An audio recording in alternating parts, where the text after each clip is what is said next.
আধা ঘন্টা পরে আপনাকে দেওয়া যাবে? হ্যাঁ আপনি শুনতে পাচ্ছি বলছেন শর্টকাট বলেন তো ভাই, কি জন্য ফোন দিচ্ছেন একটু আগে বলেন, তারপরে বলতেছি। গিয়েছিলাম ঢাকা এয়ারপোর্ট থেকে। জি জি। একটা বিষয় নিয়ে কি একটা ভিডিও দেখছি, এই ভিডিওটা আপনার আমি আপনি এই নাম্বারে হোয়াটসঅ্যাপ আছে, হোয়াটসঅ্যাপে মেসেজ দেন। এই সমস্ত অফিসিয়াল এখন বলা যাবে না, এখন মাহফিলের মৌসুম। এই বুঝতেছেন তো, আপনি এই হোয়াটসঅ্যাপে আপনি মেসেজ দেন, কি বলবেন হোয়াটসঅ্যাপে বলেন, আমি শুনবো, তারপরে আপনার সাথে মানে যোগাযোগ করবো ইনশাআল্লাহ। মানে আপনি কিয়াম হারাম বলেন, কিয়ামত পর্যন্ত বলবেন এবং এরকম একটা বই। আলহামদুলিল্লাহ শায়েখ, এই যে একটা বিষয় জানার জন্য আপনার কাছে ফোন দিয়েছিলাম গত রাত্রে। আপনি বলছিলেন সময় করে ফোন দেওয়ার জন্য আর কি। এখন মিলাদ কিয়াম। জি জি জি, আপনার একটা ভিডিও দেখলাম আর কি। আচ্ছা শোনো, আমি তোমার বলতে আসছি, আমার কথা শোনো।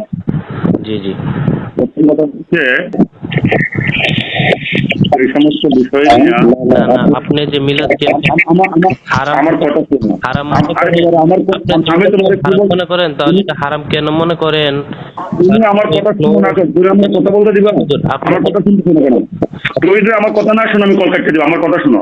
তুমি জি জি তোমার বলতেছে আমার কথা শোনো, আমার কথা শুনবা না শুনবা না শুনলে